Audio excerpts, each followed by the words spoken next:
Okay, assalamu alaikum. Welcome to Freshly Grounded F.G 361. You know, last episode was 360. Oh, really? I bet you didn't even know. I didn't, you know. We did a 360. We did, didn't we? And we didn't even know.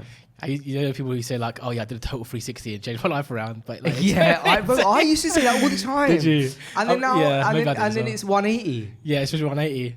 But I've seen, you know what? The thing is, it always seems to come with very serious like documentaries and stuff. Yeah. And like it catches me off guard. I was like, "Oh, bro, like you shouldn't correct him," but it's like they're talking about, "Oh, they're in prison or they did something mad." It's like, yeah, I should did total 360. And in my head, what I think about is so.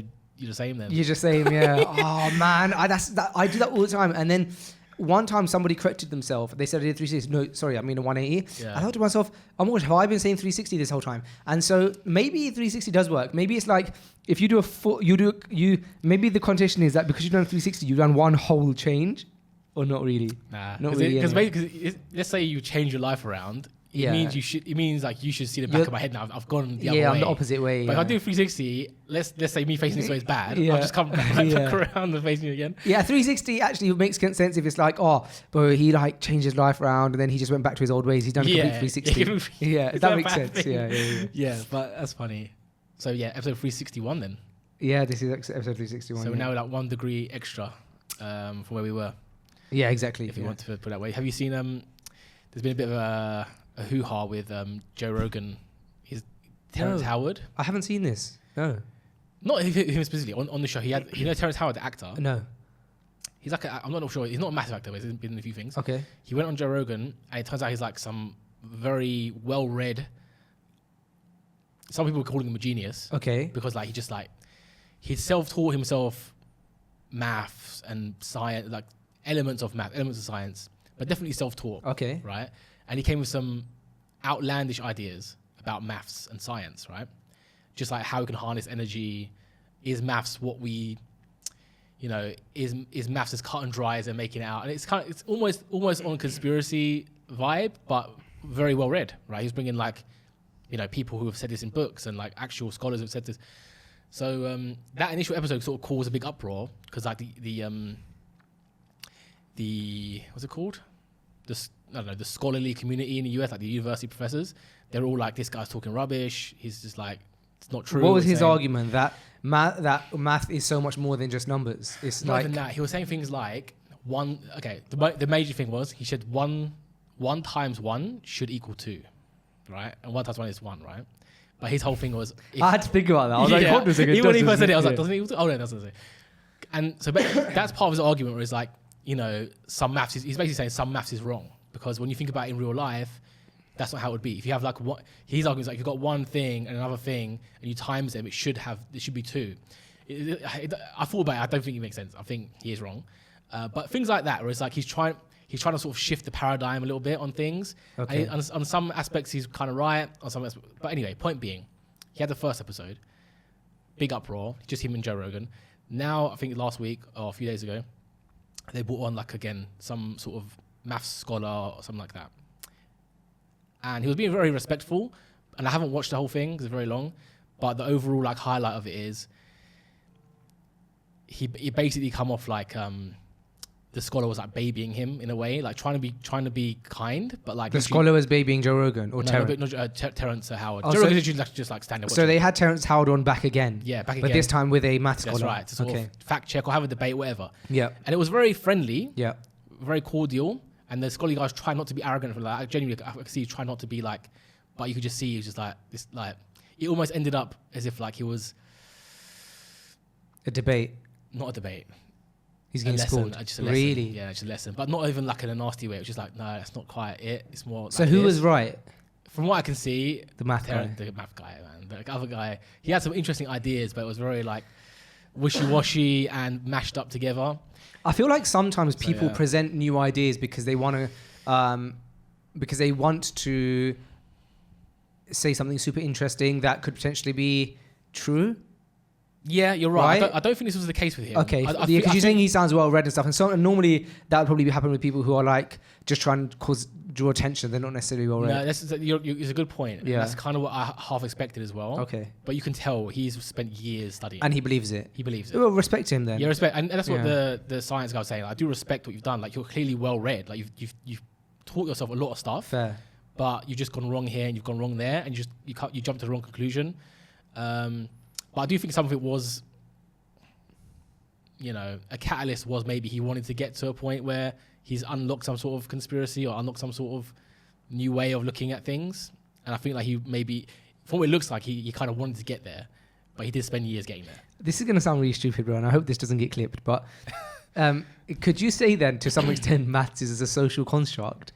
I'll tell you why. So he kind of touches on that as well. Because if only some math, though, because like some maths makes complete sense as fact, right? Yeah. As objective fact. Like if I put a mug here and then add another mug here, then that's obviously 2 mugs. Yeah. And if I take 1 mug away, then it's 1 mug. So 1 plus 1 does equal 2 and 2 minus 1 does equal 1. That's like objective. But like, what is times? So surely somebody has defined that, and now we make decisions based on multiplication. Yeah. But what is multiplication? So literally, you should maybe watch because. Oh, am I being dumb? No. About 20 minutes of what I watched was about exactly that. Yeah. What is multiplication? What is it? Because he's saying like 1 times 1 should equal 2. Because in real life, when one is sort of interacts with another thing, you get 2 things. Because 1 and 1, you get 2. Yeah, right? like at some point we must have accepted that 1 times 1 equals 1. Yeah. So the counter argument is, again, let's say for example it's 3 times 10, right? What you're really saying is it's 3 sets of 10, right? So it's 30. Yeah, exactly. You're right. Yeah, so multiplication does make sense. It is fact. Sense. It's objective. Or you can switch it, it's 10 sets of 3, 30. So if it's 1 times 1, it's 1 set of 1. That's all you're saying. So it's 1 coffee cup. You're not bringing another coffee cup into the equation because it's still 1. Yeah. It's 1 set of 1 coffee cup. You still have 1. Oh yeah, 100%. You know what I mean? Maths is not social construct. No, so you convinced me. Yeah, that's kind of how I got around to it. But for a while, I was a bit like, why isn't it times 2? And then I realized if you just think about what that means, like what it means to multiply, then it's right. It is right. But also, social construct thing, there is an argument because infinity, for example, right? Infinity is actually I don't know what I'm talking about. Yeah, it becomes too techie, doesn't it? It becomes too techie. But I think there's something there with infinity. But I won't go forward with that. Yeah. That sounds like it's going to become a bit questionable Islamically, right? Possibly. Because technically, Jannah is forever. I was going to talk in dunya wise, but... Yeah. But isn't it funny how Americans say math and we say maths? Yeah. Isn't it? Why do we call it plural? That's the real conspiracy. That's what I'm thinking as well. So what are they hiding? Yeah, exactly. Why have they only got 1 math when we have and if they tie math by another math, do they get maths? Exactly. What's arithmetic? I don't even know. I don't know the answer. I don't think anyone knows, mate. But I'll tell you something interesting on the discussion of Americans versus English language. Okay. Because I'm in an American company now at Tertil, a lot of my vocabulary has become American. I haven't noticed that. No, because I don't... Is it just when you're on calls with them? Yeah, I think so, yeah. I definitely not with you. Like, as soon as I'm with you, I'll become Cockney again. So what kind of phrases do you use now? No, so like, first of all, like one of the big ones is that I think majority of the time I think in dollars, not pounds or dirhams. Yeah. And I think you told me when I first came here that... That's because you're a baller, mate, that's all. I think you told me when I first came here that you do start thinking in dollars because of the international currency a bit. Yeah. And so I do think in dollars, I speak in dollars, and I close deals in dollars. Yeah. This sounds like so I do pitches in dollars. Yeah. Which is weird. Yeah. It's very rare that I do a pitch in pounds. Sometimes I do a pitch in pounds if I'm pitching something for Freshly Grounded and I speak to someone in the UK. I try and pitch them a sponsorship, I guess. But like the most recent sponsorship we did with Freshly Grounded, I pitched it in dollars. Yeah, again, it makes sense. You're also based not in the UK anymore. It just makes sense. And dirhams is so specific. So it's like if I'm not based in the UK and dirhams are so specific, like I have to go with the conference that makes sense for everyone. Although you say that now, but with like Wasia, for example, I've gone through like a phase of like, we should price it in pounds and then we should price it in dollars, then maybe euros, and now I'm back to just, we should just do it in dirhams only. We price because like but bro, people always say what's that in pounds. Yeah, no, they do. But the problem is. When you say dirhams, it's still going to be dirhams when they come along to pay it, right? But if you say pound, if you're a new lead for Wasia today, I want to say, that translates into 107,000 pounds. But when it comes to you paying it in like 2 weeks' time, it's actually moved to 106 or 109. But you can put the squiggly hyphen. You can, but they're going to do it themselves. You know, I use the squiggly hyphens all the time. I feel like people don't use it enough. I barely ever do. I use it all the time. Do you know what the correct usage is for it, though? Because I don't. Yeah, that's what it is. What? You put the squiggly hyphen before a number and it means roundabout. Oh, yeah. Approximation. Yeah, that's true. So I use it all the time. But for worse, yeah, for sure we should definitely, because but people aren't. We might lose leads because we'll be like, oh, studio flat available, and then they see 500,000 dirhams. They go, I don't have 500 grand. But then imagine if you put £100,000 roundabout or approx £100,000, but it's way more. But don't you think the approx thing or the squiggly thing on such a big thing like an apartment or a house, it just feels a bit wishy-washy. It was like, oh wait, you can't even tell me the actual price. Okay, then round it up. That's what I kind of have been doing, yeah, rounding up. Or have asterisks, like. Asterisks is good. Yeah, but again, again, I think we have to put pounds. You think? Yeah, 100% we have to put pounds.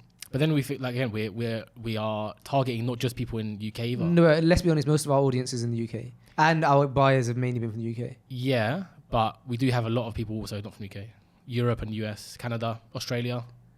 Australia. I didn't even know that. We actually had someone. Should I say this? They got a refund in the end, but they almost bought from Australia.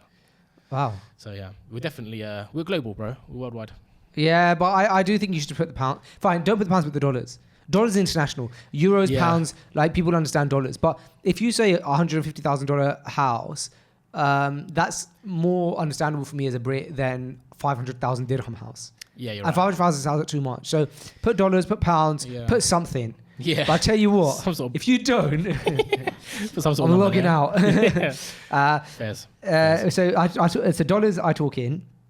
And then I say things like my spelling, I've just got used to spelling, because in America, any word that we use SE at the end, they use ZE. Yeah, I do that. I don't know if you know this, being someone who has a copywriting business. But yeah, man, so I write ZE now, but my computer tends to correct me because my computer is British. And then also I say, I definitely say math. Really? Yeah. When does math come up in Tartil conversations? Oh, well, I'm the head of marketing. Sorry, guys, I'm just doing my math. Sometimes, but I have to do all the finances of marketing. Oh, right. Yeah. Okay. Fair enough. Like, why did you spend all that money? Math. There's a word that's like, I just wouldn't say that word in England ever. And it's like a new word in America. I mean, it's a different word in America, and I use that. I just can't remember what it was. It's something like how we say lift, but I say elevator. Right. But like, I never normally say elevator, right? But it's one of those kind of words. I can't remember what it is, but you kind of get used to doing that. One thing we did recently is saying, do I say sofa a lot or couch a lot? Which one is the American one? Couch. Yeah, I've been saying couch recently for some reason. I don't know why. Oh, bro, me and my wife always say candy instead of sweets. Really? It's horrible. I feel like, do you know what I feel like? What's wrong with you? I feel like I've let down the UK. That's surprising. I don't know how you Shall I tell you why? Because Zachariah, because he learnt candy at school. Right. Didn't your daughter learn trash instead of bin? No. Trash can. So they were all saying, oh, let's all throw our trash in a trash can. And my daughter turned around and said, corrected them, yeah. It's a bin. Yeah. Guys, I'm like, if you could ever listen to Kaya's daughter speak, you would love it. And I'm like, she has like she's a 4-year-old, and she's 4 or 5 now. Yeah, 4. She's 4 and she's got Cockney accent. She's like, I don't know. It's just the cutest thing in the whole world. He's always best. Whereas my kids have like a Filipino accent now. They do. No, they don't. Because like the teaching assistants are like Filipino in his nursery. I've never listened to them before. I got from the accent. They definitely still sound British, but yeah. When some of the Tertil guys came over, and they're Canadian, they heard Zachariah and they were like, they all found it so funny because Zachariah would say something normal to me. He would say, like, Daddy, I don't want to go to bed. And then he said that to me, and I was like, whatever, go to sleep. Came back in the room, and then Aqil, one of the guys from the Tertil, was like, he goes, Daddy, I want to go to bed. And I was like, no, wait, did he say? He's like, yeah. They to them, it sounds so funny hearing kids speak with an English accent. Anyway, but Zachariah at school learnt the word candy. Right. And so we went through a phase of be like, no, it's sweets, it's sweets, it's sweets. But he says candy so much that we just end up, we're like, no, you can't have any more candy. And now, like, it's just embedded.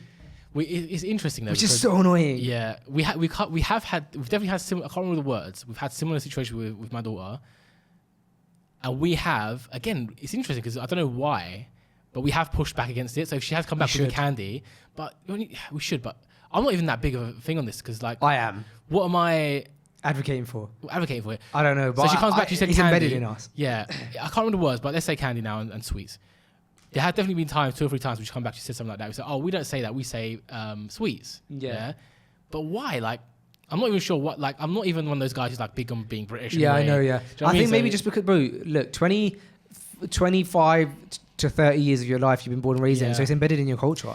And that means something because it's embedded. Yeah, and also there's obviously a psychological thing at play. It's like you want your child to be a reflection of you as well. Yes. It's like if my child literally speaks in like Chinese, I was like, yo, why speaking Chinese, man? Yeah, Do you know yeah. what I mean, even though I've got no inherent love for English. Yeah, it's like, yeah, but I but speak you- that, you- so yeah. you should. Do you know what I mean?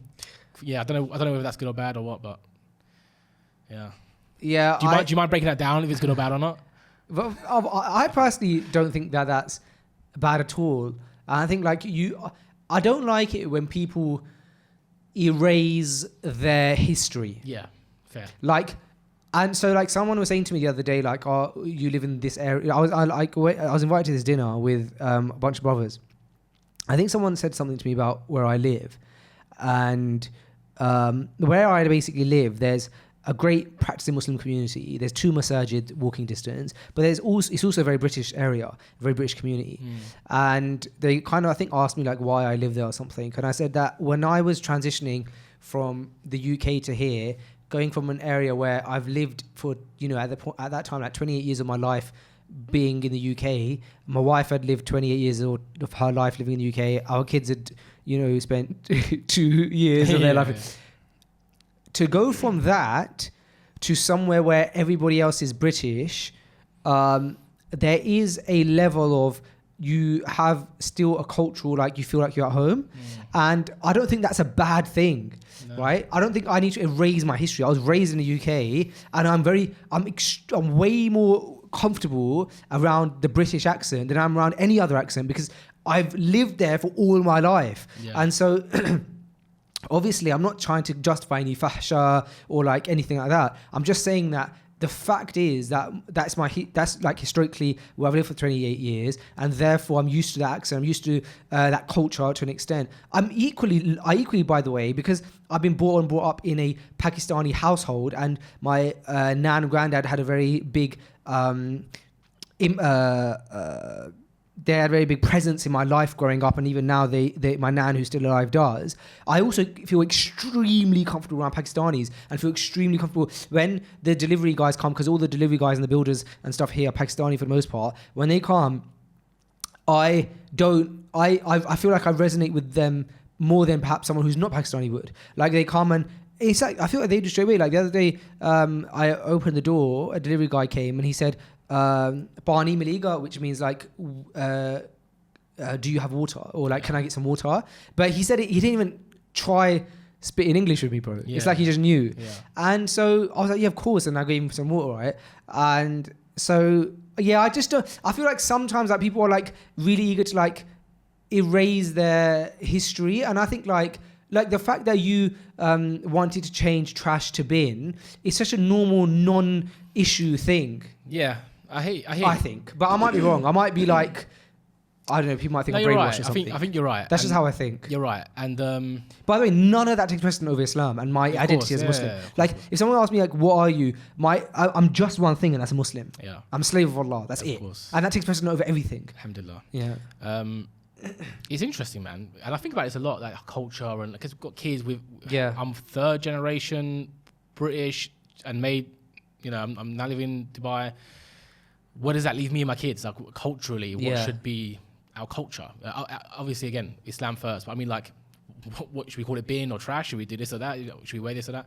All within the realm of permissibility, of course. And you know me, I wear thobes, right? Most of the time, I wear a thobe. Yeah. Right. I got a lot of slack when I told you when there was an episode where we discussed the fact that you don't wear thobes on the episode. Okay. And then people were like, let him wear thobes. Did you see the comments? I think I saw that one. Yeah. So what was I going? Which, by the way, I haven't not allowed Kaya to wear thobes. Listen, on the episode. Yeah. I feel really intimidated. Yeah. My point being though, like I'm trying to strike a balance between. So for example, when you let's say you've moved to the UK, like a lot of our parents and grandparents did, that they've moved. Unfortunately, for whatever reason, they left Muslim lands. Some were forced to, and moved to the UK. Right? There was and is, and I think should still be, a resistance to totally assimilate. Right? You don't want to lose your, let's say you're Pakistani or you're Turkish, and again, you as a Pakistani or a Turk, you pray your prayers, you fast Ramadan, you dress modestly, right? You dress, you have hijab or niqab or so on and so forth. You should resist assimilating there, right? Where they want you to, hey, you don't have to. They'll tell you you don't have to pray. You can have to dress like that, you can dress like us, and they'll encourage that, but you should resist that. Now, alhamdulillah, we've moved to Muslim lands where it's okay to assimilate a bit, because if anything, you're assimilating more into dressing more modestly, so on and so forth, right? So I'm far more open to just like absorbing some of the culture here into myself and my children, because it's not linked to kufr, basically. Do you know what I mean? Not linked to non-Muslims and their culture, right? Therefore, I wear a thobe. I'm trying to learn Arabic. I want my kids to learn Arabic without forgetting their identity as being Turkish or being British, wherever that may be. But I definitely feel open to like, I don't feel the need to resist assimilating where it naturally happens. What do you think is the most comfortable type of clothing to wear? It's a thobe. If I had to choose one, I'd wear a thobe. Sometimes I do like to wear like jogging bottoms and stuff. I selfishly think that it's the salwar kameez from Pakistan. Oh, you know what? I've never worn one. I want to try it. I think you'd like it. I think I'd like it too. I'd be open to wearing that like in my daily life. If I like it, I'll wear it. I'll get you one, bro. Okay, give me one. I'd like to. Where'd you don't worry. Get them from? Hey, don't worry. All right. Guess where you get them from? Pakistan. Makes sense. So I'll be open to wearing that. I'll get you some. And I don't. My mother-in-law bought me a new one recently, and it was genuinely really nice. Really? Yeah. I really look forward to wearing it, actually. The only thing I don't like about the salwar kameez, the Pakistani salwar kameez, is that the trousers are open, like they're quite like loose fitted. It should be though, isn't it? That's a good point. Yeah, fair enough. Yeah, Islamically it should be. But in terms of fit and comfort, Right. I would prefer. I think that maybe it's the Afghan style. Okay. I don't know. I need to be educated what style it is, but there is a culture somewhere around Pakistan that has the same kind of top, which is called the kurta, which is nice. It's got a collar, it's long, but then they have a slightly different shaped trouser where it's the same material but it's a bit thinner. I don't know what culture that is. Must be Afghan, like Pashto Afghan. I think it's Pashto Afghan. Yeah, must be. I think so. Else who would fit the bill. But I think you can also be Pashto and Pakistani. I think. Yeah, you can. Oh, for us to know. Yeah. I know you're the expert. I don't know. No, I'm not. But I think you can. Yeah. My point being, I would be open to wearing that. But there'll be some people from my culture, whether British or Turkish, who look at me and think, "Why are you wearing that? Like, that's not your culture." But it's a Muslim identity. Yeah. Right. Yeah. Right, So that makes sense. I'm far more open to absorbing that, because this is. You're not worried about like, oh, is this like linked to something? Like, for example, when we used to go to school when we were little, in assembly they would sing hymns. So like that's like directly linked to kufr. Of right? course. Yeah. Or just like, why someone sees me wearing a thobe and they feel a certain type of way if they know I'm not Arab, or they think I'm trying to be Arab, or obviously wearing shalwar kameez, or I think I'm trying to be Pakistani. But if I wear a suit or a jogging bottom and stuff, no one bats an eyelid, because I was just born in London. But that is clothing that's been born out of the West. So why, when I can wear any clothes, if it's permissible for me to wear, why is like the clothes that the Muslims wear more off limits to me in some people's minds? That's a valid point. Do you know what I mean? That's a valid point. It's like, I don't think the problem is you wearing those clothes. I think the problem is if people wear clothes from other cultures and they're trying to pretend to be from that culture. I guess. Yeah, that's something true. like that, maybe. So my defense there is that the second over my mouth, I'm not Arab, so that's fine. Yeah, right? I think if you was wearing. So one thing I wouldn't do, right? For example, I wouldn't wear the shamar and the everything. Yeah. I wouldn't do the whole thing. I don't think any. Because you feel like maybe a special occasion, I guess, but I've never worn it before in a public setting. Yeah. Because maybe then I would be a bit like, you don't want to offend anyone, but you respect it. Yeah, I mean, I know for a fact non-Arabs do wear that sometimes and stuff. They do, and I don't think I've done my research online. Like, if people get offended by this stuff like that, apparently they don't. As long as you're wearing it seriously, not trying to you're not mock trying it. to mock it. It's not something. But again, would I go the whole way and wear the head thing and also I forget what it's called. There's like a little string on the front. Okay, right? yeah. I don't wear that, not because but again, I don't want to fall into that. Oh, are you trying to be like, you trying to fool people into thinking you're Arab? It's not about that. I just like the thobe. So I wear the thobe. Yeah, of course. The head thing, I've got no idea if I would like to wear it or not. I've never tried it. And again, I'm not trying to be Arab, so it's not something that I'm like I feel compelled to wear it. Yeah. So there's a line to be drawn, but I feel like we shouldn't even have that in our heads, where it's like you see someone who's clearly not Pakistani but wearing that, or it's clearly not Arab but wearing that. Why is that an issue? Like, why do you feel more comfortable seeing a Muslim in like just like Western I think for the clothes? most part, it's not. I think like sometimes people just want to have conversation. Like, I was having a conversation with someone the other day. I can't remember who. Oh, I can't remember. It was really annoying. But we were talking about criticism on Twitter. Unrelated to this specific topic, but it was just about criticism about something else. I can't remember what it was. And I was saying that, like, if someone's criticizing you online, on Twitter, for the most part, that's not an indication of how everyone thinks, because you don't see the people who don't criticize you, and also the people who have time to. Okay, fair enough. If you get like corrected Islamically, it's different. Yeah, I think it makes sense, and it's invited. But if you get corrected, if someone's like saying like, "Oh, Kaya talks like, I don't know, I hate it when he like the way he breathes so loud," or something. No. It's an irrelevant comment. Yeah, it's such an irrelevant comment. Yeah. And if someone has time to write that, you have to think to yourself, what do they? They must have a lot of time, because would you ever write a comment, even if you thought it, bro? Would you ever post a comment and say this guy breathes too loud? Would you ever do that? No, because you got your kids, you got family, you got work, you got business. I've got heavy breathing to do. Yeah, you're so busy that it's not productive comment to add when you're just so busy with life and you have so much. You got salah to go to in the masjid, you got Quran to read, you got work, you got kids to raise, you got a family. And so unless you're going to do something productive online, like give a compliment for the sake of Allah, or you're going to give a nasihah for the sake of Allah, not just like random, then you're not really going to do it. So, I know that about you, right? So if that's the kind of person who you have to be to not comment online, then the people who comment stuff that's just pure criticism for the sake of criticism, not for the sake of Allah, then I don't know, like, is there much weight to that? No, I agree with you 100%. And I got a comment like that. I don't know if you saw it on our last episode. What did it say? Someone said, it was funny. They said, it was like, comment was directed at you, and it was saying, bro, what's with the guest? Why did you talk like that? So cringe and annoying. Yeah? About me.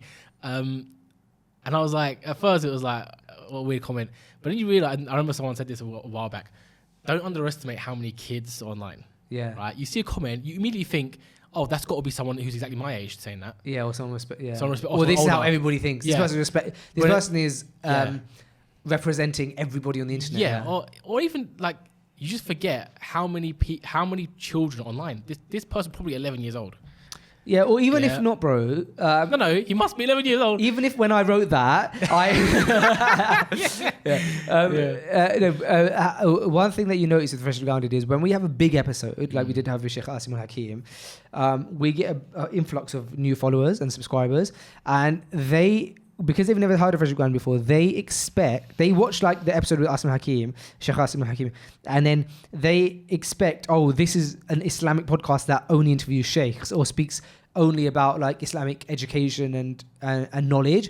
And then so when they go to a normal episode of Freshly Grounded, where we're just having a halal laugh, did you see me? It's like, hold on a second, like, why did I just go from Sheikh Asim to like two guys talking about tea or something? Yeah. So that happens, and that's to be expected. But in those moments, you have to just stay true to yourself and say, look, what is the product of Freshly Grounded? It is to have a natter, to give people an alternative to a pastime that they, maybe they're not at that point, like they're not in the headspace to listen to something intense, or they're trying to get off music, and just want to have a little relaxing time. They're driving, and then they listen to FG, and that's always what we're going to be. And we hopefully can funnel people into a more serious level of seeking knowledge, like, AMAU and things like that. Yeah, inshallah, man. 100%. So, yeah, really. What else is new? Nothing much, bro. I've been just trying to... I'm living just a man on his own life. Yeah, how's that going? It's going okay. It's like people keep asking me what is it like living alone. So I keep saying that it's productive with a silent P. Yeah. I say that it's productive with an underlying tone of depression. Because it's productive because like you have all the kids and stuff around, but the depression bit comes from at the end of the day when you finish your work, you've done everything, you just kind of think, oh man, I miss my kids, I miss my family, you know what I mean, I miss my missus, and you just at the end of the day you want to sometimes have a conversation and stuff, but like not with anyone other than like not your me. kids and stuff. Yeah. No, Of but course, do you know what I mean, bro? It's your Like, kids, bro. Of course, man. Of course. So there's that undertone of depression, but I can't do London for the whole summer, man. I've got to come back. I've got to work. Yeah. I got you know, someone's got to keep a roof over this place. And then I've been productive in terms of I've been getting stuff for the house sorted. Actually, You did a bit of DIY, haven't you? well, I have, but guess what? You didn't notice that I have a new rug downstairs. No, I didn't. You didn't. How horrible of me. That's actually really disrespectful, Kyle. Yeah, I'm actually really sorry about that. You actually sat downstairs for a good 15 minutes. Yeah. With your feet on that rug. Rubbing all over it. Yeah, you're grinding your feet, rubbing all over my brand new rug. And at once did you look down and say, oh, that's a new rug, Faisal. I didn't know. So tell me about this rug. Yeah, so for a while, I've been wanting to get a new rug because I didn't like our rug in the living room. And so those things that you never get round to doing when you're like with the kids, I've been able to do those things. So I got a rug. By the way, remember last week you and I spoke about rugs? Yep. And I said, I found this rug online, I really like it. It's 900 dirhams, Yep. which is about £200. Yep. You were like, bro, you can get a rug much cheaper. Yep. And I was You like, spent can 100, you? yeah. Look, guess how much I bought a rug for. It's so much better quality. Yeah. It's so much nicer. And I got it from Jagamart. And guess how much I paid for it? Jagamart, man. So £200 was All right, let me be a good dance partner. I'll say 780. I spent £32. Wow. So what's that? 200 dirhams? 150. Wow, man. Yeah. And it's quite a big one then, isn't it? It's a big rug and it's much nicer. That's even cheaper than what I thought you could get. It's thicker as well. The one, bro, 32. I bought it for 150. Honestly, rugs from Dragon are such a good Wow, idea. man. Yeah. I was going to recommend to you Cityland Mall. You did recommend it to me, but I didn't go there because I had to drop someone near Dragamart. So I was like, oh, I'm nearby, so I'll just You go wouldn't there. have found 150 there. No, That's wouldn't. amazing. That's still shops, yeah. So I'll go. Mate, Dragamart is so good. Yeah, if you want to get some rugs, bro. I think we need a new. So I purposely get cheap rugs for the living room because the kids mess it up. Yeah. Right. Like, and also I got like a cheap sofa type, quite frankly, because if you get an expensive one, I know it's gonna get stained and messed up, which it has. So I just get a new one like now and again. We need one, mate. Got some stains on it. Yeah, bro, go to Dragon Mall, honestly, it's really good. And I tried to negotiate with the guy, but my negotiations because 150? sucked. Yeah, 150. I was like cheeky, 130. He was like, no. I was like 140. Obviously, there was like loads of discussion between this, but he didn't budge. And then I had to do the thing when you walk away and then you come back. Bro, the Dragamart guys. I walked back with my head held in shame. You know I'm what? like, I reckon. okay, I'll take it then. Yeah. I reckon. But they're master negotiators. Yeah, they might, bro. But you know what it is? He knows how much everyone else is selling the same rug for. Yeah, exactly. So he knows what you're not going to get it for. And you could probably read the customer. Like, I know this guy's just trying it, and he'll pay. If I just, I'll speak to him in English. Yeah, I'm like speaking to my wife in English on FaceTime. I'm like, what do you think about this rug? Like, he's probably like, oh, this guy is exactly. He's got money. Yeah, he's in my hands. Yeah. So I've got a rug. Yeah. The other thing I did is I've been meaning to for months get my car windows tinted. Yeah. Because we live in Dubai and it's very hot, and sometimes I'm driving and the sun is like on my face, and I'm just like hoping that a lorry drives past me so that it blocks the sun a bit. I was hoping you're gonna bring this up. Yeah. So my son sometimes says to me, Zachariah, he sometimes says, like, Dad, the sun is. He says something like, the sun is really hot in my face, like. And I said to him once, I was like, all right, do you know what, Zachariah? I'm gonna get this thing. I was talking about tinting. I was like, I'm gonna get this thing, and then it won't do it anymore. And then after that, a few times he would say to me, oh, Dad, the sun is really hot in my face. Like, when are you gonna get the thing? When are you gonna get the thing? Yeah. So I finally got around to getting the tinting done this week, and then I FaceTimed him. I showed him. I was like, oh, Zachariah, I got the thing, and he was like, not bothered. But Yeah. So I was saying for weeks. Yes. That we should go together. Yes. Okay. Get our fine. windows tinted. Yeah. Right. Okay. And yesterday, I am, by the way, very sorry about this. Yesterday, he called me up and said, "Go windows tinted." Yeah. And I'm still sitting here with No tinted windows. tintless windows, mate. And my daughter does say the same thing. She's like, she complains. And I say, I'm gonna get the windows painted, right? Yeah, I found a good one. Yeah. And she asked me something like that. Why you got the windows painted yet? Yeah. So and then you were like, oh, because I'm going to wait for Uncle Faisal. Yeah, I was like, yeah. Without, I'm gonna call those guys. Yeah. So what happened is, you and I've been saying that I'm going to get my window tinted, and you've been saying you've been wanting to give us, let's do it together. And I was like, yeah, cool. And then what happened yesterday is I DM'd them and I said, oh, like, will I still be able to see outside, like, through my wing mirror if I get like this percentage and stuff? They were like, yeah. And then they were like, we can be there in an hour. And I was like, oh, okay, fine. Yeah. So then they ended up coming and doing it. And then I rang you, my head held in shame. And again, I was like, bro, sorry, I did it without you. Yeah. No, if someone told me I could be there in an hour, mate, I would have done it too. They were there so quickly, bro, honestly. Fair enough, man. That's Dubai. It's all over, isn't it? Could take your windows in an hour. Yeah. At your house. At my house, yeah. It's quite frankly crazy, man. Yeah. I mean, yeah. I think if you go to a place to get your windows tinted, you could probably get them done cheaper. Do you know how much you could get them done for? The cheapest if you go like to Alco's or something? The cheapest I've heard was like maybe 1,000, 1,100. Yeah. That's such a British. You got such a British quote. Probably, but I never really. I looked online. I didn't really look. I reckon you could probably get them for like 400 or something. But I paid 700. Maybe in Sharjah. I negotiated down to 700. That sounds like a great deal. It was a good deal because I got 4 more windows done. Paid what, £150. I reckon it's because it's summer. And they did it in and out. They did it. They were here at my house. Did it at my house. Yeah, that's brilliant, man. Yeah. I reckon it's only because it's summer.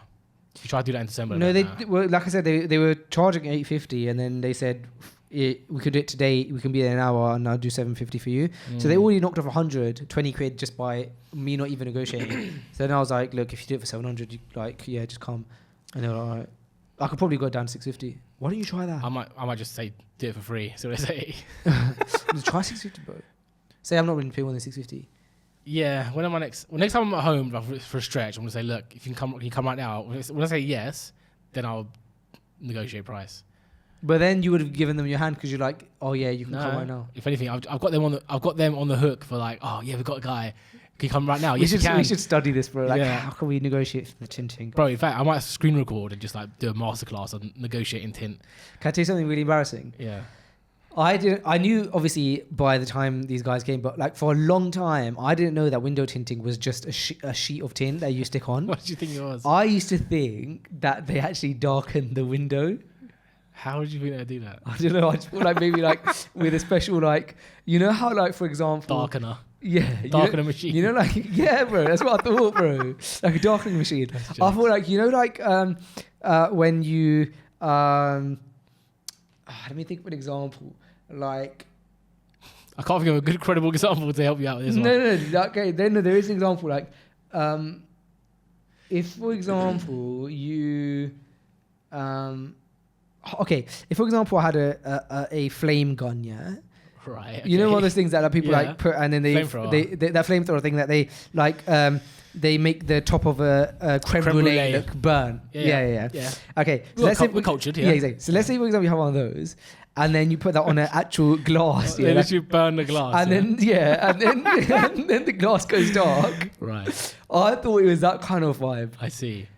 For a long time. And then I was like, oh my gosh, it's just a sheet that you stick on. Like, that makes so much more sense. Yeah, I guess the reason I know it wasn't that is because there was a guy who went to my school, and props to him, he started a business of tinted windows, and he would like put it on. That's sick. It was before Instagram, I think. It does kind of like anyone can do it. When I saw it go down, I was like, is there a skill? Is there much? Could you learn it in about a couple of hours? And we all do this, don't we? I could probably hang up that picture. I don't know, man. Can you put a phone screen on, like a protective screen on your phone? Yeah, that's a good example. Can I? Yes. Am I good at it? No. But if I gave you 50 phones to do it on over the next 3 hours, would you become by the end of those 3 hours great at doing it? I would. Yeah. But the point is, you're not paying them £7,000, you're paying them 700 dirhams, right? So it's in proportion. It's also the convenience, the service, the speed, the materials, 100%. So I think these car wrapping guys, they can wrap the car. Yeah. Same kind of thing. Yeah. Wrapping itself, I don't think is that. It's difficult, but you can get pretty quickly. Like any skill, you could learn it. Yeah, but again, like. If you get it wrong, also it probably costs a lot of money, and it's like looks horrible. So it's the kind of thing that you might as well just pay for. Yeah. I don't recommend wrapping your car at home. Well, I was thinking, my alloys, yeah. Can I just painted on some black, or can I just get some black spray paint and paint my alloys? Yeah, you can. People do that. So then I was thinking, would I have to register that with RTA? No idea. I think you got to say, I don't know. Because apparently you're not even allowed to like stick a sticker on your car without registering with the RTA. Really? Approved, yeah. So you'd imagine that alloy is probably right. I mean, worst case, you'll get to the yearly thing, and they'll say those alloys don't pass. You can just get new alloys. Register them maybe. Yeah, but I can't imagine. I don't know. I'll find that out. Short answer is, mate, no clue. Yeah, but anyway, I can't do it because I was thinking, how would I do this? I'm thinking, right, I need a car jack. Then I need to unbolt the wheels off. No, I'm what? How? Oh, Of course I need a car jack. Yeah. I need to jack the car up. Then I need to undrill the holes. Or I could use the crowbar. But anyway, the wheel's off now. But the difficult thing is that I have to actually take the tyre off. Yeah, it's very difficult. I can't take the tyre off. No, you need a machine to take tyre off. And then I'll spray paint the alloys. So actually, I need to take it to a garage. Hold on, when you change the tyre though. Yeah. You could change the tyres. I could jack the car and take the tyre off myself. But take the tyre off the alloy. Yeah. That you need a machine for. Okay, well no, what you could do is just get tape around the tyre. Oh yeah, and then spray paint it. Yeah. But then you're not going to get proper spray paint because it won't be behind it. But it could work out.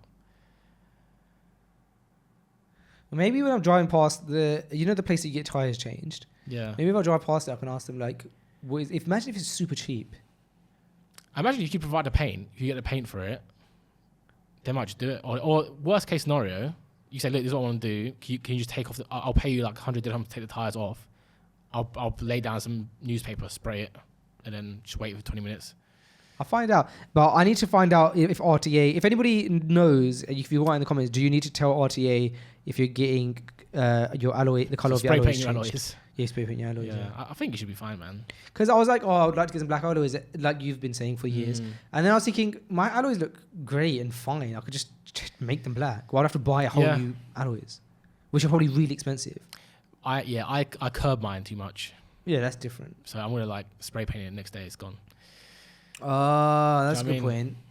Black, yeah, that's kind of why I haven't got black ones so far. It would look sick, but I'll definitely scratch them very quickly. No, so would I. Yeah, you need to buy black alloys. I didn't think about that at all. Yeah, but they're expensive, right? I don't think they have to be. How much are they? Let's Google this. You can get cheap ones, I'm sure. Google some. Do you know how big your wheels are? I think it's 18 inches, but I could be totally wrong with that. What are they called? Alloys? Alloys or rims? Alloys are very UK. No, they're called alloys. No, UK, rim. US. No, a rim is something that goes on your alloy. I think. I don't know. We don't know about cars. Right. Black alloys, Dubai.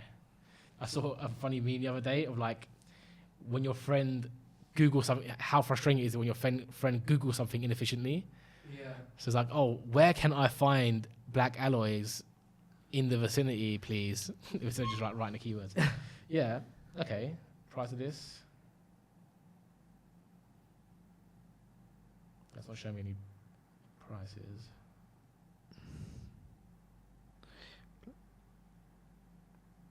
Oh, no, here you go.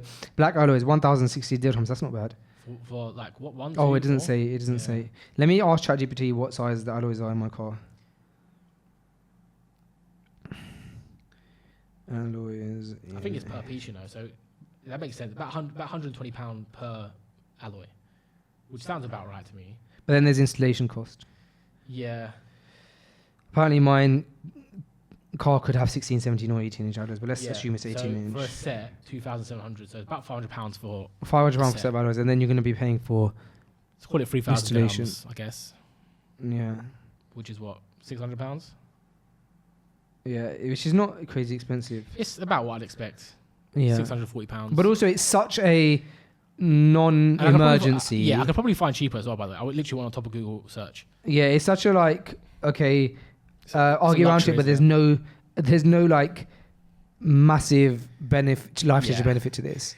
It's such a luxury. There's definitely going to be like some petrol heads watching this, just like head in hands, like what is it all about, bro? Yeah. Innit? Just put in I don't know. We're probably missing something very fundamental here, or like you should never do your alloys before you've done your windshield wiper. Yeah. So, but I'll get round to it. But don't you think all cars look nice with black alloys? They do. Is there any cars that don't? Not really, isn't it? It's pretty universal. I mean, yeah, actually, if you get like an all-white car with black alloy, I don't think that works all the time. Look, bro, this is 5,000. I think you're paying about £1,000 for good alloys, a set of good alloys. 5,000. Those ones look alright. Yeah, those ones. £600. Should I check? I'm sure you could find some for £10,000, isn't it? I'm sure there's a. Do you need to tell RTA resistant if you are changing the color of your alloys? Yes, in many regions, including RTA operates You typically need to inform the relevant authority. Oh, but it doesn't know specifically if I'm talking about Dubai. In Dubai, it is generally required to inform the RTA if you make significant modifications to your vehicle, including changes the color of your alloys. The RTA maintains detailed records of vehicle specifications, and any major changes should be updated to reflect the current state of the vehicle. It is advisable to contact the RTA right now. Yeah. Hey, I'm just thinking about it. Yeah. Tell them. Okay, fair enough. Your newsletter the other day, FG newsletter. Yeah. Well, how did you like it? Making dua for small things. Yeah. Very good, man. Very good reminder. Yeah. And it reminded me of someone in my family, right? I remember, I think it was a year ago, 2 years ago, and they were like, they mentioned to me that they had made dua for themselves, right? Okay. They were in a difficult situation. And they said, I can't remember how they said it, but they said it in a way it was like, they felt like they shouldn't have, or they felt like they were doing something wrong by making dua for themselves. They thought that dua should only be for like other people, right? You shouldn't ask for your own benefit. By the way, I'm really flattered that you read my emails. Of course I did, mate. I'll read it out for context. Yeah. Well, after you tell the story, before. Either way, let me finish the story. Yeah. But I just thought that was there is a lot of like misconceptions with, again, people who are not practicing or just starting to practice. They may think that dua is not for even your newsletter. Those are like small things of the dunya, like for a parking space. But this person was saying like, oh, I made dua for myself, I feel so bad. It's like that kind of vibe. And I had to explain to them that no, you should ask for yourself and for everything you need. They had the misconception based about dua, which I never really thought people had. I don't think people had that. I thought people knew what dua meant and how to do it. But it is a really important topic, man. Like people do not necessarily underestimate, but sometimes got the wrong idea about it. But wasn't it Umar ibn Khattab who like was asked about like, are you concerned about your dua being accepted? And he said something like, I'm not concerned about whether my dua gets accepted or not. I'm concerned about whether I will be blessed with the ability to make dua. I think it was Umar ibn Khattab. This is what the email said.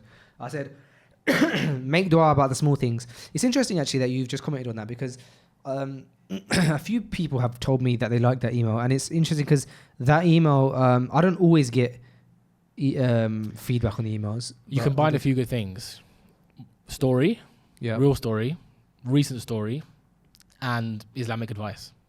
Maybe. The email said, it was titled "Make Dua About the Small Things." I said, we all know about making dua for the big things in life: health, wealth, exams, jobs, Jannah. But recently I was reminded that making dua is not limited only to the big things in life. Here's what happened. So I'm driving down the dual carriageway in the Lambo, Vauxhall Astra, with my nephew in the passenger seat, on our way to the mosque for Eid prayer. The mosque on Eid days is packed. Parking in this area is next to impossible on a non-Eid day. So you can imagine we basically have no chance of getting a decent parking spot today. My defeated nephew looks at me and says, how are we going to find parking?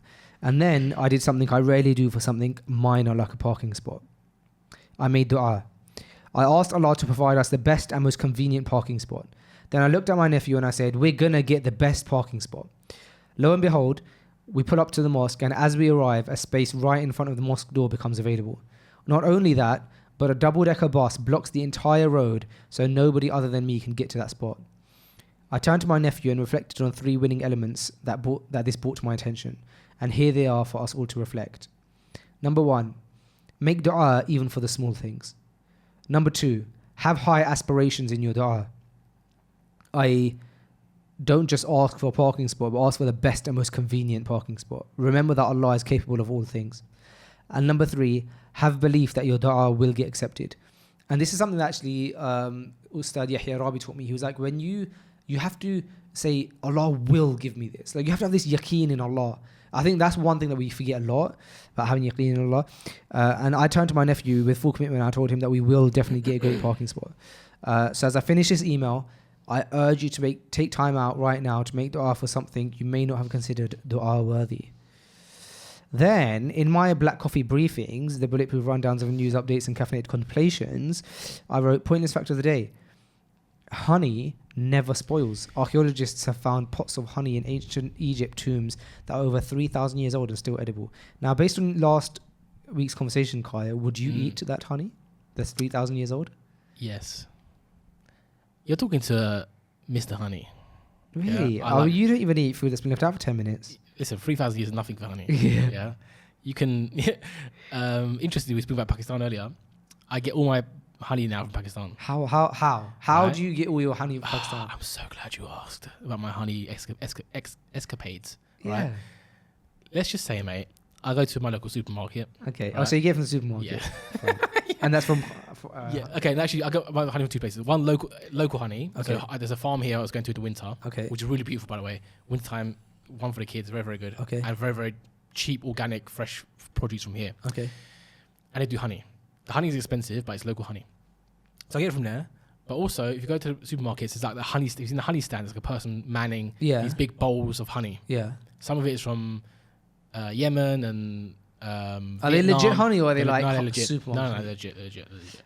And I've tested it. I'll tell you how to test it as well. I go now. Sidr honey is probably the best honey in the world. You know, have you heard of Manuka honey? Yeah. Manuka honey's up there. Sidr is like Manuka level or maybe better, right? Okay. In terms of like the amount of vitamins and minerals and everything inside it.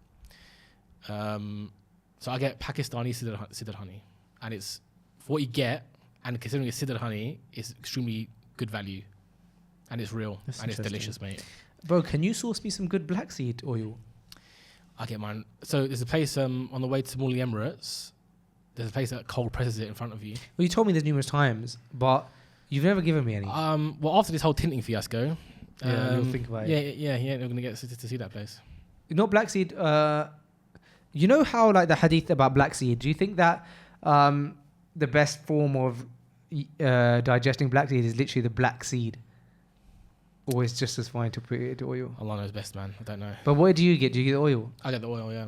No, I've had the seeds as well before. So But how would you consume the seeds? I've literally, so in Turkish people make bread, çörek, and on the bread they put the black seeds, and on some böreks as well they put the black seed. So we eat it from that in our culture. It's part of our culture. Can you source? Can you give me some black seed oil? Yeah. How much black seed oil do you think you put in like a cup of water or something? I usually have like 1 teaspoon of it.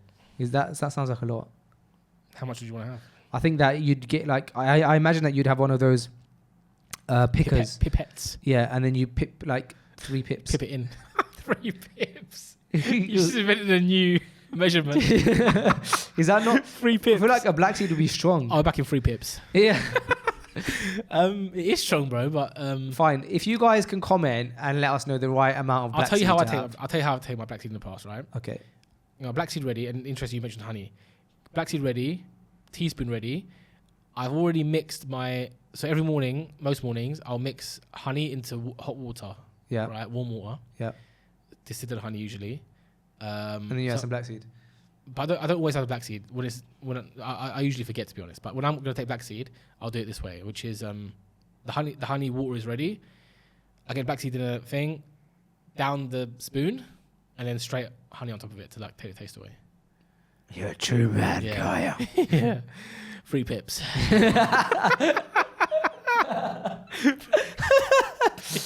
All right, guys. Thank you for listening to Freshly Grounded. This is episode 361. Did you have anything else to add? Am I any? I wasn't going to a deep. I was going to do a deep trance about my honey escapades. No, we'll leave it for next time. So, guys, thank you for listening to episode 361 of Freshly Grounded. And we shall see you next week, inshallah. But until then, goodbye, good love, and a good one. See you in 3 pips.